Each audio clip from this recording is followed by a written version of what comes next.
Hi everybody, welcome back to PUBG, and this is going to be a gameplay analysis of a solo chicken dinner win I got on, of all places, Karakin on my Xbox Series S. And it's one of those things where, PUBG will always be very, very close to my heart. I know probably last year, probably for it, and maybe about a year before that, I was kind of a little bit negative on PUBG. I didn't like the direction they had taken, but the fun I have had with PUBG in solo games, duo games, and team games will always remain some of the greatest video game experiences I've ever had in my life. So I will continue to make PUBG content. And in fact, I know this channel is mainly about DayZ, isn't it? I do a lot of DayZ stuff, but I think those two games are pretty strongly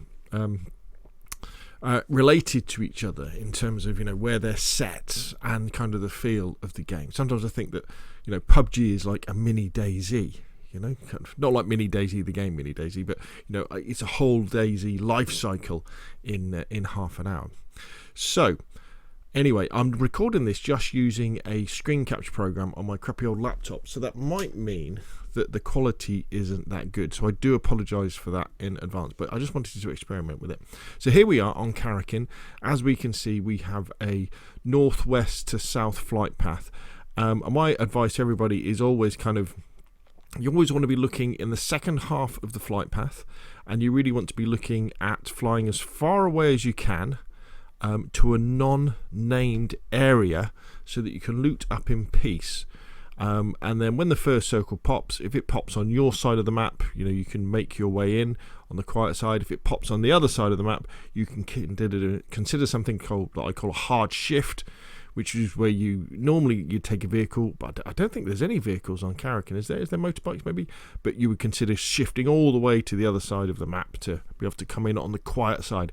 It's all about minimizing those early game gunfights, which can often be a 50-50 because of things like server lag, and just minimizing your contact with other players so that you can get yourself into a top 10 situation. For me, that's what it's always about. I always breathe a sigh of relief in a solo game when I get to the top 10 situation, because my job then is done, really. My strategies and tactics have got me to the top 10, and after that it's really luck, depending on what happens next. So Karakin is a pretty small map by PUBG standards, pretty large by other game standards. So you can pretty much fly anywhere on the map. The plane does go in quite low to start off with anyway, so your parachute opens fairly quickly, and then as you drop down, just have a good look around and just check that nobody's with you. Now, as I'm flying down, the first circle pops. As you can see, this is pretty much almost a perfect circle. We know the flight path was northwest to south this way, so the majority of people drop along the flight path and they drop to named areas.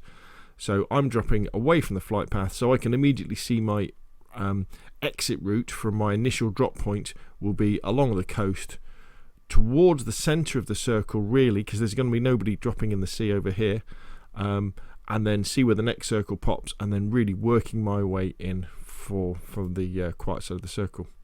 So as you can see in the bottom right hand corner, I'm just going around getting my normal stuff. Generally, I like to use an assault rifle as my main. My favourites at the moment are the Beryl and the Scar. I really like those two. I would take the Scar is probably my favourite because it's got less recoil than the Beryl, and it's more hard hitting than the 4.16. And then my secondary, I normally try and take a DMR or something like an M16. So DMR would be SKS, SLR. They're really hard hitting. Maybe a Mini 14. Or maybe an M16. I don't tend to bother with the bolt action rifles. What actually happens in this game is that I end up hitting a supply crate and end up with the P90, which I think does almost... I get 4 kills in this one. I think it does 3 out of the 4. It's very good up close to P90. It has a integrated suppressor. In fact, you can't put any attachments on it at all, and it has an integrated flip sight as well. So let's just zoom along. So as you can see, I finished my initial round of looting, and now I'm making my way sort of towards the centre of the circle. This chap starts shooting at me from, it's quite funny actually, he's actually over here. And so I hide behind this block, and then I kind of, after a while, I realise that he's miles away, he can't get me. So I start, well, I kind of wave at him, which was probably a bit of a silly idea. But if you listen to the cadence of the shots, he's firing too fast for a bolt-action rifle, which means that even if he hit me in the head, I wouldn't be dead. So anyway, so we move on, and here I'm just looting up. So what I'm looking for generally, when you've already got, I've got my 3 first aid packs, I've got some bandages, normally 5 bandages. I like to have 3 energy drinks, 3 painkillers. 200 rounds of ammunition is more than enough in solos. What I really like are smokes and grenades. Now, you don't tend to get that many smokes and grenades on Karakin. You get lots of sticky bombs. They kind of do, but you've got to be careful with sticky bombs because they do have quite a big blast radius and you can't throw them very far. So that's why I keep on looting. And then let's see as we go along. Again, the circle keeps popping very nicely for me. And we're heading towards the centre now. Again, just picking up those bits. In fact,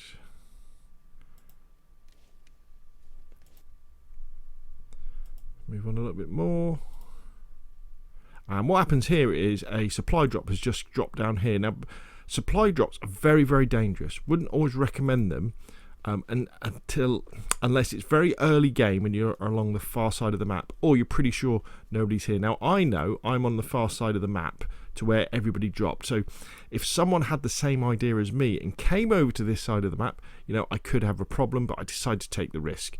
And then when we have a look inside it, there we go. So suppressor DMR-S sniper rifle, but what comes in very useful always is a level 3 vest, level 3 helmet.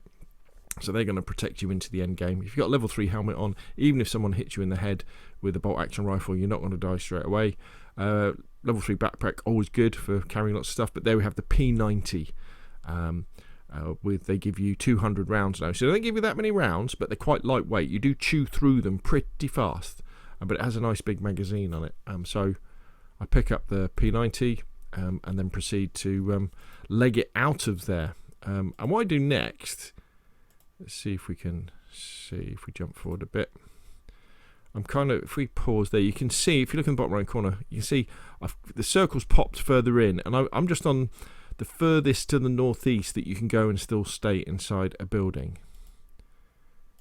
And then I just go through this building. Really, what I'm looking for is, because I've got this DMR suppressor, I think, if I could pick up an SLR or an SKS or an Mini 14, that would be really cool, instead of the M14.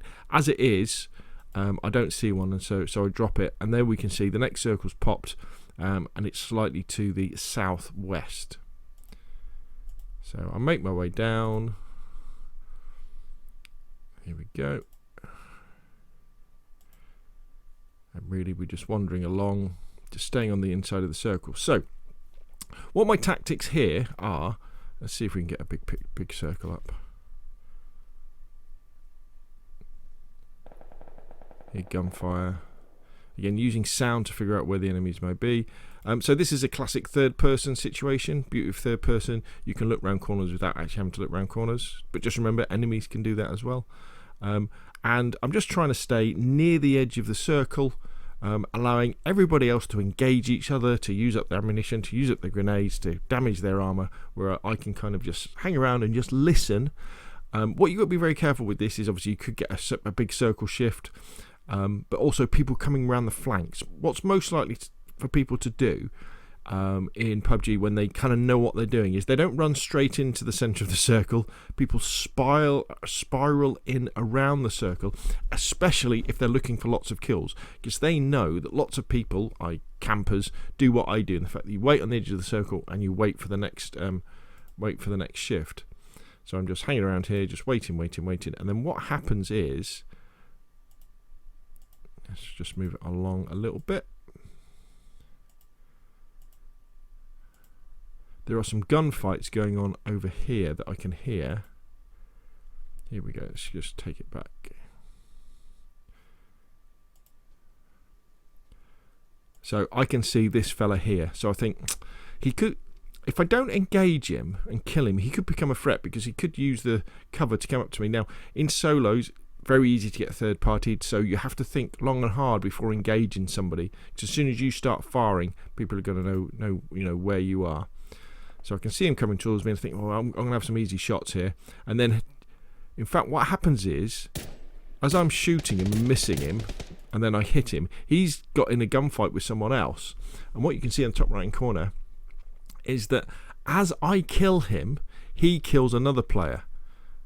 So they kind of try, and he's actually killed that player there. Now I think they're just they might just be prone. So I, sort of just finish him. All right. So I know, right, they're definitely dead. So all I'm doing now is I'm waiting for the blue to come in. I'm very aware that I've given away my position now, and that if there's anybody nearby, they'll know where I am. As it is, nobody engages me, and the circle pops to my south. So again, we're moving in, just moving slowly, keeping to the edge, listening.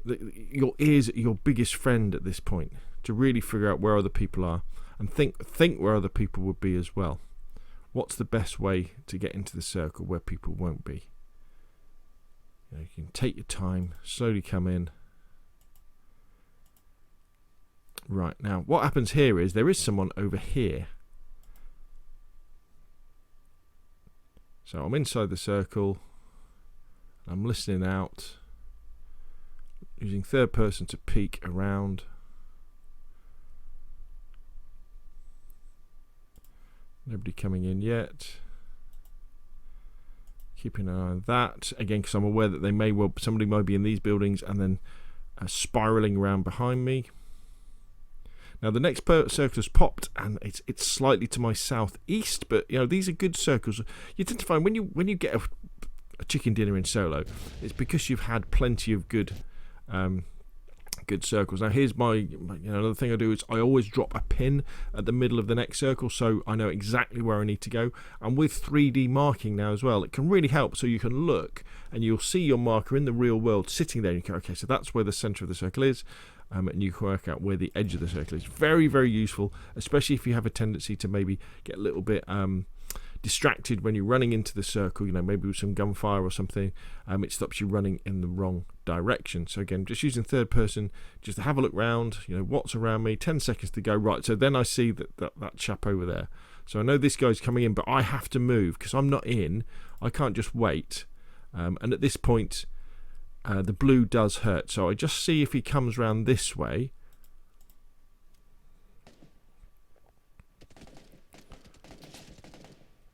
Which he doesn't, so I then back off.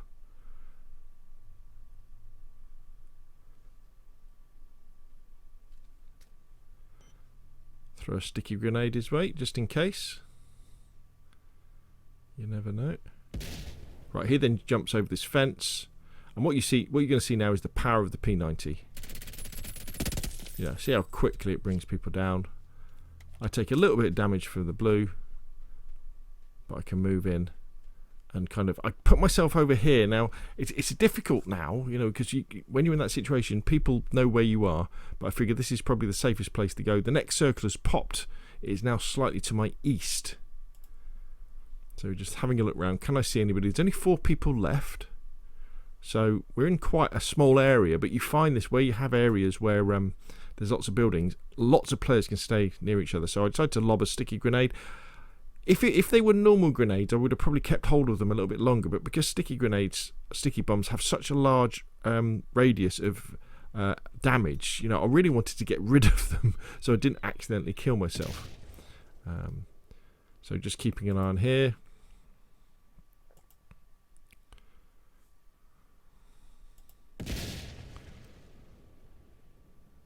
So the circle's coming in, looking for somebody. Now I hear someone now. I can hear them very close. There he is. Now, what happens here is, because I'm pretty sure I hit him, I follow it up.